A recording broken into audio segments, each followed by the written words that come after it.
जैसा कि आज हम साधना की एक कड़ी के रूप में और आगे की बात करेंगे। जैसा कि हम लोगों ने बहुत जगह देखा है सी आकार जैसा, बहुत से धर्मों उपासनाओं बहुत जगह सी आकार जैसा देखा गया है और उसके अगल बगल जो बिंदु देखे जाते हैं। जब आप साधना की बहुत ऊंचाई में जाते हैं, बहुत ऊंचाई नहीं कहा जा सकता, एक सतह की जब ऊंचाई में आप जाते हैं तो आपको वो चीज़ मिलता है।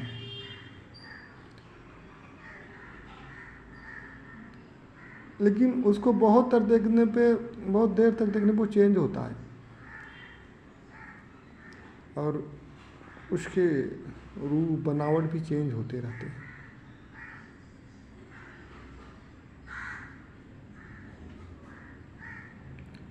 स्टार्टिंग में दिखेगा छोटा, थोड़ा दिखेगा, पूरा सी जैसा नहीं देखेगा, थोड़ा दिखेगा, थोड़ा और देखेंगे थोड़ा और बड़ा दिखेगा, और देखेंगे तो पूरा जैसा सी जैसा आकार बनेगा। उसके बाद उसको देखेंगे तो गोल मंडल जैसा आकार बन जाएगा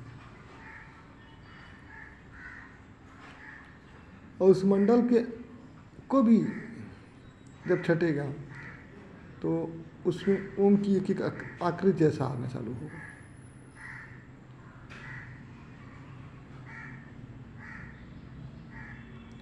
क्योंकि वो जब सी जैसा धीरे धीरे दिखना बंद होगा तो जो बिंदु जैसा है वो दिखना चालू होगा, वो चालू रहेगा। क्योंकि आदमी पहले सी जैसा देखता है तो बड़ा वाला तो उसको देखने में आदमी बहुत अच्छा लगता है, लेकिन धीरे धीरे देखते देखते जब गोला हो जाता है तो धीरे धीरे बिंदु जैसा होना चालू हो जाता है।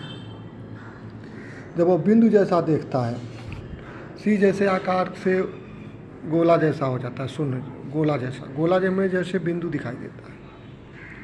फिर आदमी वो सी देख छोड़ के बिंदु को देखना चालू करता है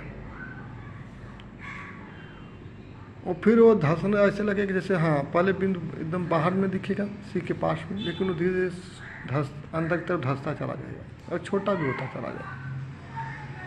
जब आदमी उस पहलू को पकड़ते पकड़ते पकड़ते पकड़ते आगे जाता है, बहुत आगे जाने में फिर उसको जैसा ओम जैसा एक आकृति दिखता है, एक एक आकृति बनता है, उसमें से एक एक आकृति बनता है, मिटता है बनता है, मिटता है बनता है। उसी जैसा आकृति में भी सेम ऐसा ही होता है, छोटा पहले छोटा उसका पर्द बनेगा, फिर छोटा बनेगा, फिर छोटा बनेगा, ऐसे करके वो बनता है, फिर उसको ऐसे करके गोला बन जाता है।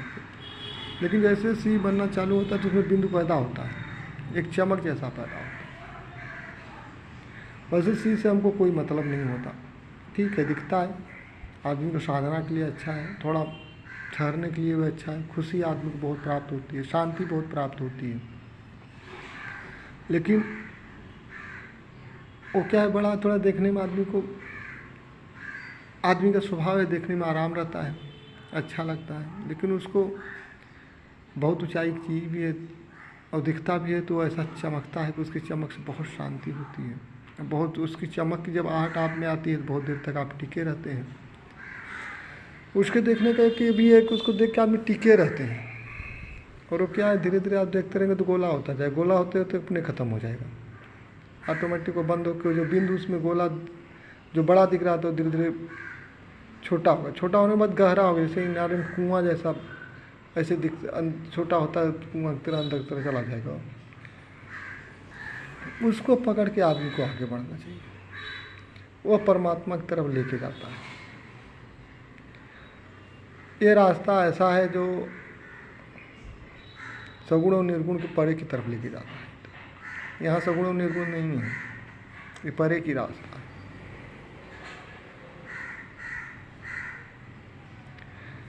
इसीलिए मैं कहता हूँ परमात्मा सगुण और निर्गुण के परे है, कि भगवान ने ऐसा कहा है। जैसा कि हमारे यहाँ भी कहा जाता है, सब क्षेत्र क्षरा परापर और अक्षर पान, सभी क्षेत्र और क्षरा क्षेत्र और क्षर दोनों के परे है। निर्गुण सगुण के पार में, निर्गुण सगुण के पार में है, परे है, उससे उसका कोई मतलब ही नहीं है।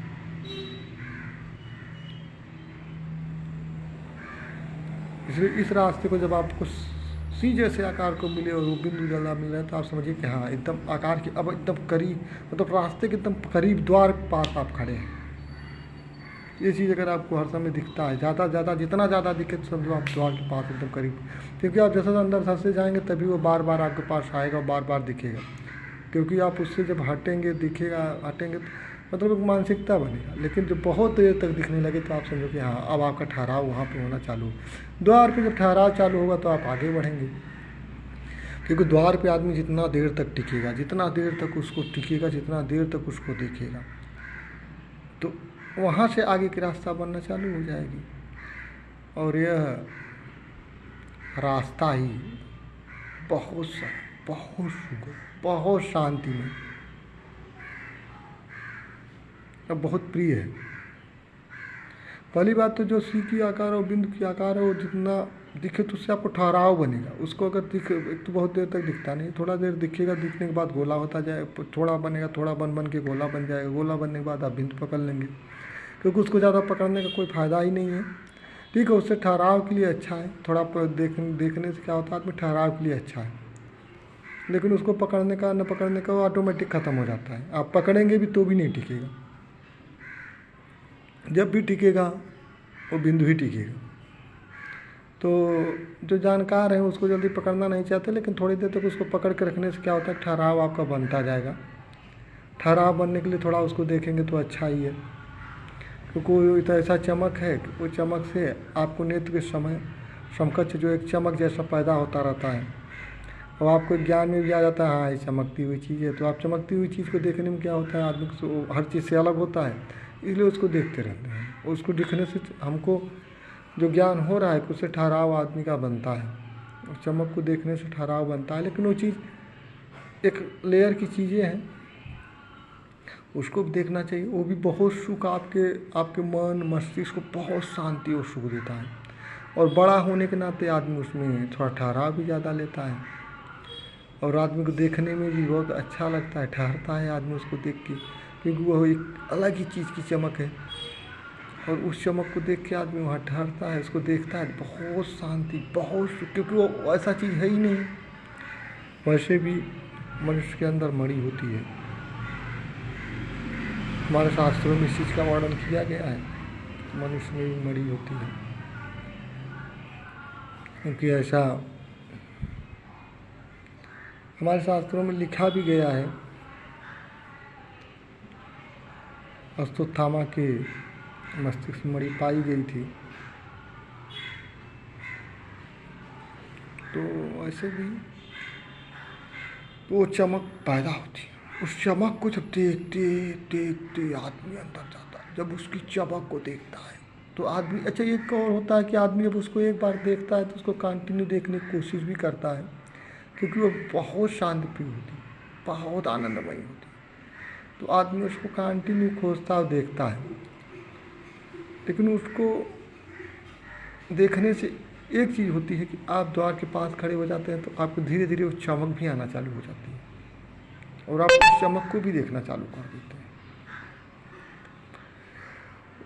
इंसान को जब कोई चमक भी ना दिखे तो एक नॉर्मली चमक भी देखेगा तो उसको धीरे धीरे चमक आना चालू होगा।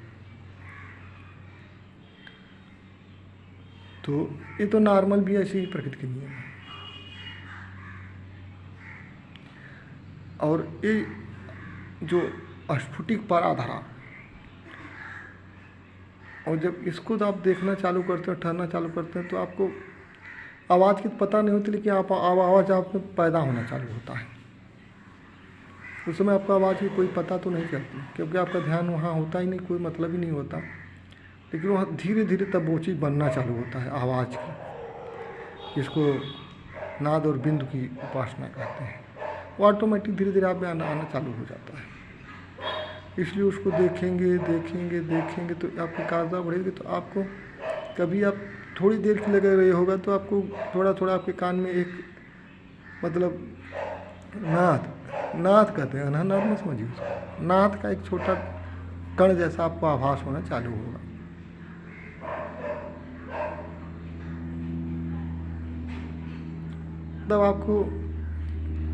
तब भी आपको उसी को देखना है, क्योंकि नाद की तरफ आप मत जाइए, क्योंकि लोग वहाँ से जब नाद की तरफ बढ़ते हैं, आप सुनने के लिए जब आप कान लगा लेते हैं तो वो चीज़ छूटना चालू होता है। क्योंकि वो चीज़ जब तक फटेगा तो अनहद नाद इकट्ठा पैदा हो जाएगा, एक ही साथ पैदा हो जाएगा। इसलिए आप नाद को मत पकड़ो, आप उसको ही पकड़ कर रखो, क्योंकि जैसे ही फटेगा अनहद नाद की आवाज़ आना चालू हो जाएगी। या उसके करीब पहुँचेंगे तो भी अनहद नाद बजना चालू, क्योंकि उसके बाद तो फिर आप शून्य जैसा रूप में जाना चालू हो जाते हैं, तो चीज़ रह ही नहीं जाती।